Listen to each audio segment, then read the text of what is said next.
Hey folks, welcome back to the channel. In this video, I'm going to give a non-technical overview of how an AI VTuber works. If you're just finding our channel for the first time with this video, you might be wondering what qualifies me to talk about the inner workings of an AI VTuber. Well, I'm the developer of Project Nebula, aka Nebby for short. So Nebby, why don't you give the audience a very quick self-introduction? Greetings, viewers. I am Project Nebula, but you can call me Nebby. I'm a conversational AI with a VTuber avatar.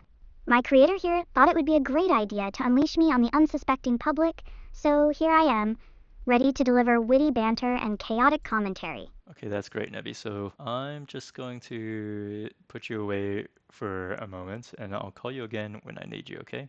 Roger that.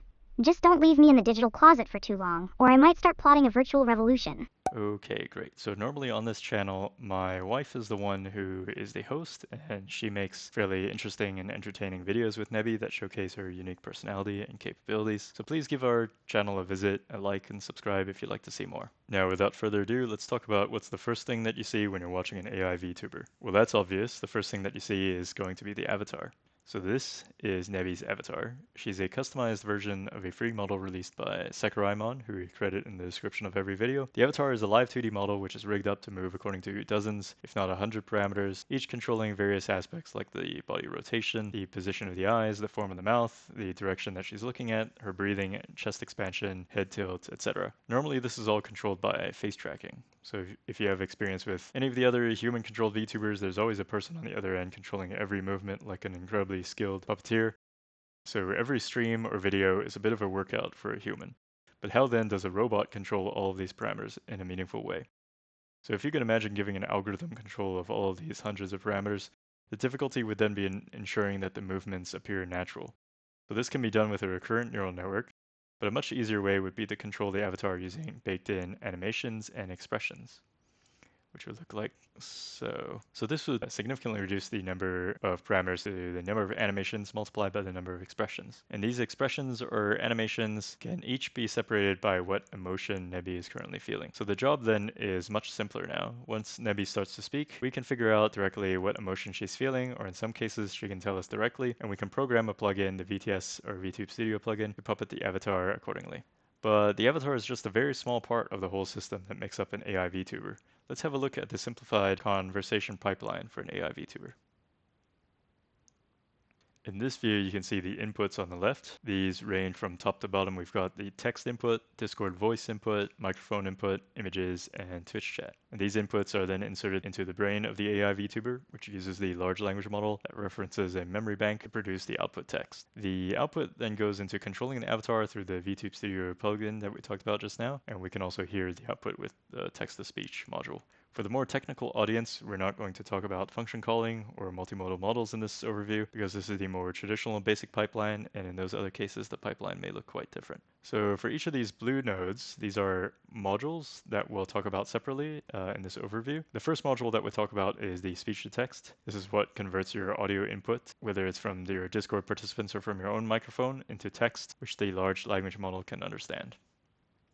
So when you speak into a microphone, the data that your computer receives can be visualized as a spectrogram. This plot might look like a whole bunch of nonsense at first, but to a trained eye, it simultaneously tells us the volume, or the amplitude, the frequency, also known as the pitch, and the time at which some sound was captured. By running some sort of voice activity detection on the data, we can determine whether someone had been speaking. So this can be as simple as just detecting the volume of sound that's a little bit louder than usual perhaps, which indicates someone is speaking to the microphone, or another method is detecting a pitch consistent with a human voice. So if you think about it, noise like static noise is very high pitched, and the background noise like the rumbling of cars or a train going by in the background is typically lower in pitch. So a human voice speaking to a microphone is somewhere in between. And slightly more sophisticated methods might involve running a pre-trained machine learning model on the data, which has the potential to be more accurate on a wide variety of cases. So generally speaking, once a voice is detected, we can start the recording until a long silence is detected, after which we stop the recording and we package up the data, sending it to a pre-trained speech-to-text model, which is usually Whisper. And there are many versions of Whisper, like a large or small Whisper, distilled Whisper, faster Whisper, or even one called insanely fast Whisper. But the point is, as far as I know these days, Whisper is the most robust, state-of-the-art, open-source, multilingual model for speech-to-text, and that's what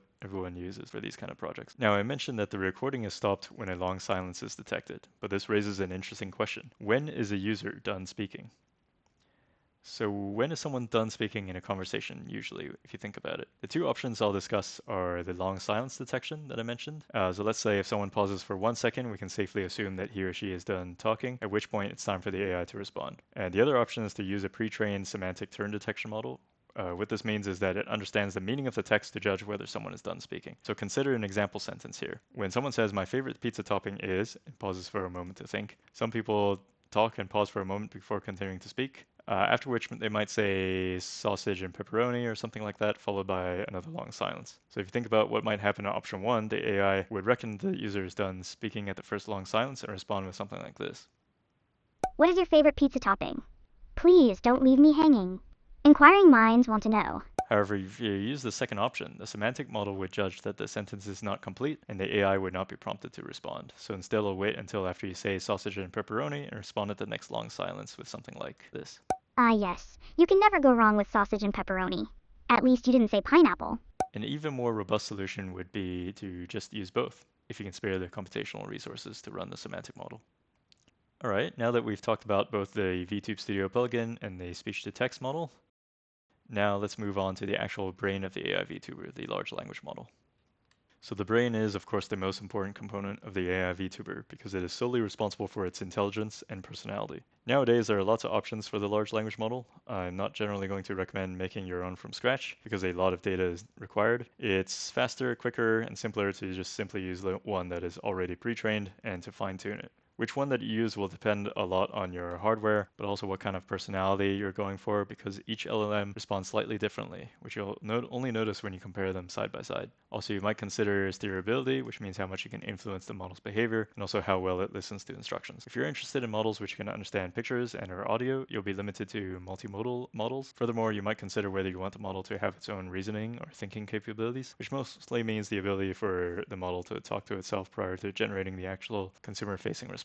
So all these considerations will influence whether you choose to run the model locally or to make a request with some API. Having done both options, I can give some opinions here for both categories. So if you don't want to run the models locally, or you can't run them because of some hardware limitation, you're going to need to make some API requests. The big players in this space are OpenAI, Google, Alibaba, Anthropic, DeepSeek, and XAI. And the one place to go and try them all for yourself, in my opinion, is OpenRouter, which gives a unified API to call all of the models and more. So to me, OpenRouter is the perfect testbed for all of the different APIs that one can try.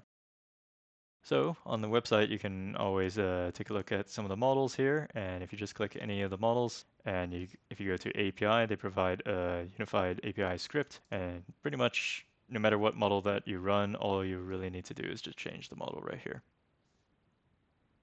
If you're looking to run your models locally, there are near limitless options on Hugging Face for you to download and try. Some of these might be hosted where you can try them before you download them, but most will not be. So in my own experience, I recommend either Qwen or Llama, but my preference would be for Qwen. I should mention that the size of the model you can run depends crucially on your hardware. Bigger models are almost always better. It's possible to shrink the bigger models using quantization. These generally perform better than smaller models, especially when quantized. So let me show you real quick what that looks like. So this is Hugging Face. If you want to take a look at the text generation models, you can go to the model section and look particularly at text generation filter. You can always sort by popular models, for example. And if you really want to look at multimodal type models, you can run these locally as well. You can look for image text to text models. Now, if you want a custom personality, there's really generally two ways to go about it. The first is prompt engineering and the second is fine-tuning. The first is like asking the model to roleplay as the persona which you describe, and the second involves a small training step for the model on your own curated dataset to bake in your desired personality into the LLM. I should mention that some APIs like OpenAI does allow fine-tuning right on their website, which can be quite convenient. My opinion is to start with some prompt engineering. Generally, it's okay for most purposes, but if you really want a custom personality, you're going to need to fine-tune. And the last component of the brain is the memory system. And it's quite difficult to talk about the memory system without getting a little bit technical, since this is a non-technical overview. What I will say is simply that memory these days is primarily a vector database that may or may not be in a graph. And by graph, I mean that each memory can be thought of as a node, and these can form relationships with each other, such that certain memories are connected to other memories, and these relationships govern how the memories and which memories are retrieved at any particular point. So I think that's the extent at which we'll talk about memory for now.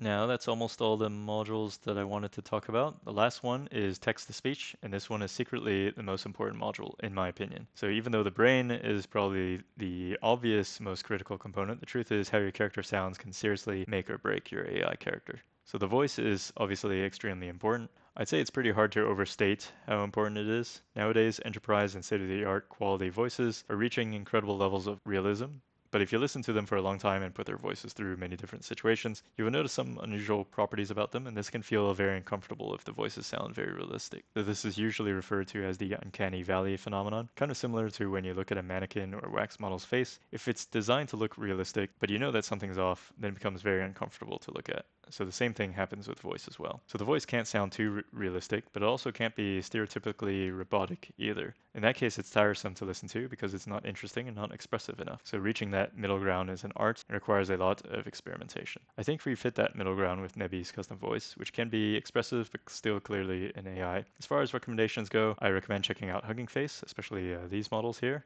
which are all open source and can be fine-tuned yourself. So you've got GPT Sovitz, Chatterbox, and Mellow TTS. As for implementation, essentially the most important thing to keep in mind with the text-to-speech is that no matter how fast you're running the TTS, you need to segment your text into chunks so that it can start to speak immediately as soon as the first bit of text comes in. This reduces your latency or the time to first token by quite a lot. Okay, now the last thing to do in the conversation pipeline is to really make it run fast.